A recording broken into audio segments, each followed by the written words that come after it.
My purpose in presenting the video is to take you through step by step on how to create really pretty small watercolor paintings. The problem I found in watching other videos is that although the artists present their watercolor paintings, they are showing you what their paintings look like without really telling you how to do it. They make it look very simple. Sort of like somebody making a fancy meal, and they show you the result of the fancy meal without really explaining what they did. So again, my purpose is to take you through step by step so you can create beautiful little watercolor paintings like this one here. And this is what we're going to be doing in our first project. It would be very, very suitable as a gift for framing. And so I hope you enjoy. Thank you.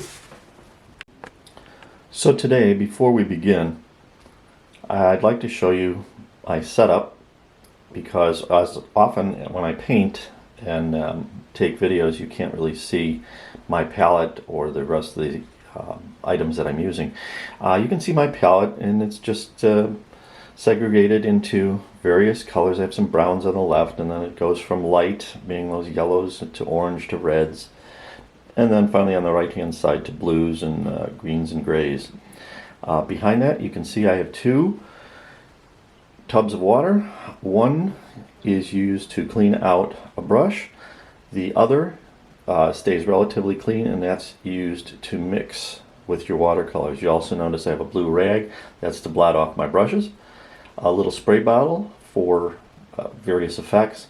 There's a tube, or a glass I should say rather, of various brushes that I have. And then you'll notice I have my watercolor paper. And finally off to the left there you see those are the brushes I'm going to be using today. So that just gives you an idea of the setup I have. And yours can be similar. It doesn't have to be like this. I just find this a convenient way to work. What we're going to do today is a very simple watercolor painting that is suitable for framing. The size paper I have here is it's from a pad. It's a 140-pound cold press, and it's 5.5 by 8.5, and that will be suitable for framing like in a 5x7 mat, which is very common. And it's just going to be a very simple painting today that you can follow along with me. We're going to be using starting off with a 1-inch round brush, flat brush, and we're just going to take a blue and sort of make it into a purple. And if you don't have purple, you can mix red and blue, and that will give you purple. So I'm just mixing some in my palette here. And I just want to put almost like a blob of paint, more like a sort of a cloud type of color, like this. And again, I'm not wetting the paper first. I'm just putting this in like this, just however. And then watch what we're going to do here. We're going to take a piece of tissue, wad it up, and make ourselves some little clouds in here. However they form is up to you. The harder you push, the more it's going to take out. Right? There. We've already got a nice cloudy sky. Pretty. Now, I'm going to use a hair dryer to dry this.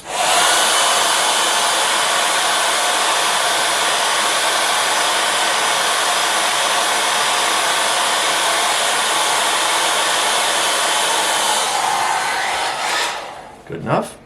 And now I'm going to put some flowers. I don't know what kind of flowers these are. I'm just sort of making it up.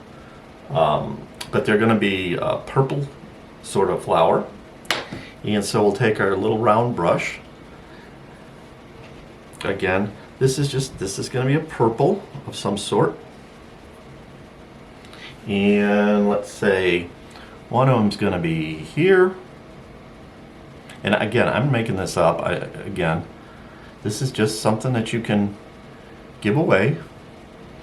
And then we'll put one over here like this. Maybe another one lives over here. And you put them wherever you want to put them. All right, and then we'll put one more. Oh, let's say it's around here.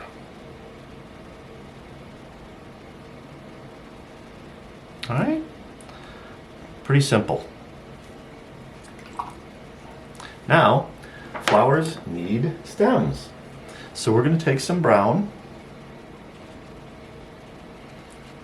and a little bit of green mixed into the brown. And we're going to give them some stems. Okay. And this is really random. I'm just taking wherever I find that it's going, that's where it's going to live.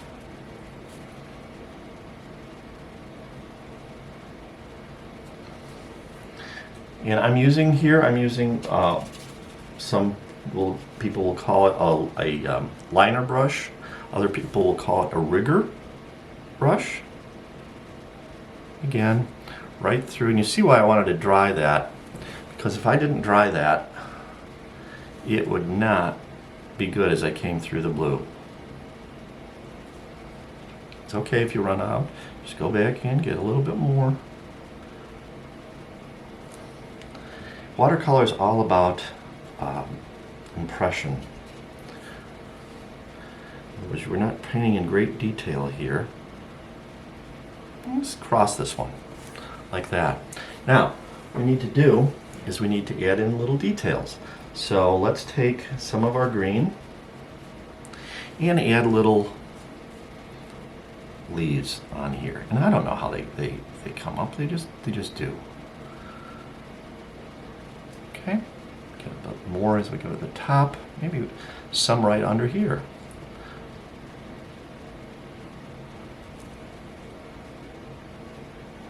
Again, take a little bit more like this. There we go.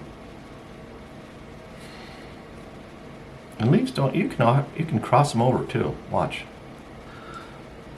Nature, nothing is that perfect. So it's okay to cross them over.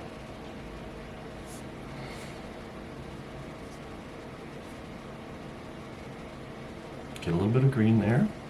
Put one here. How about one that goes like this? Same thing here. It's just a real pretty little painting.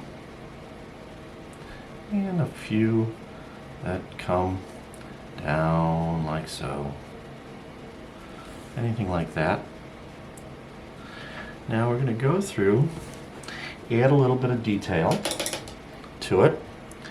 Okay, so in other words, I'm just coming in with a brown. This is just brown because we need dark to show light. So if I come in here darker, see now I'm coming in on one side, so that light tone is still there, still visible.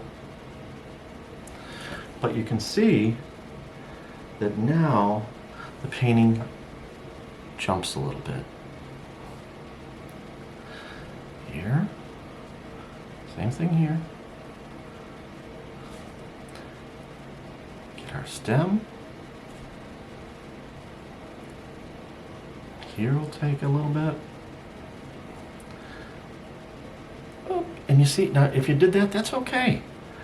Just let it go with itself. It's okay. We'll just add some of these to some other areas. This is a wild flower anyway.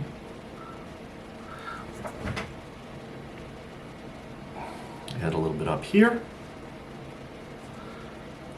Now, purple, let's highlight that a little bit. And what we can do is come in with a sort of a dark, like if you've got a dark gray, just to highlight it again. Just highlights a little bit on the sides. Like this. Okay? Here too. Now this is a really cool thing about watercolor, is you come in with just a slightly wet brush and just touch the edges. And you see how it blends? Just touch the edges.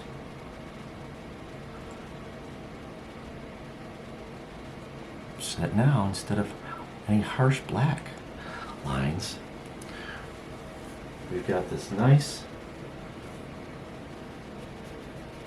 even edge. How about a little bit more green down here? Okay. This now what we're going to do is we're going to take a fan brush. Fan brush looks like this. Okay, for obvious reasons, it's called a fan. And what I did is I had an old one. I just cut it, literally cut off the edges of the fan. And fan brushes are great for making little wispy type grasses and such. So we can come back in here and watch this. Just add, and I'm not using much water in here. Okay, there's not much water. Okay, and now towards the foreground, we're going to get a little bit darker. Like this. And look at what a pretty painting you have already. Isn't that nice? And that is suitable for framing.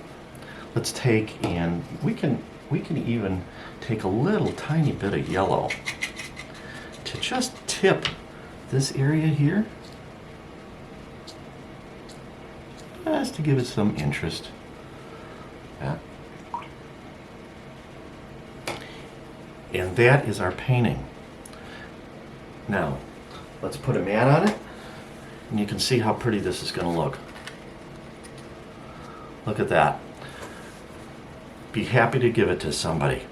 But first, before we do, we have to sign our name.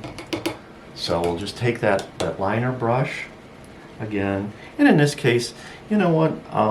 We're going to go in with, since we did sort of a highlight on those purple flowers, we're going to go in and just sign it in purple.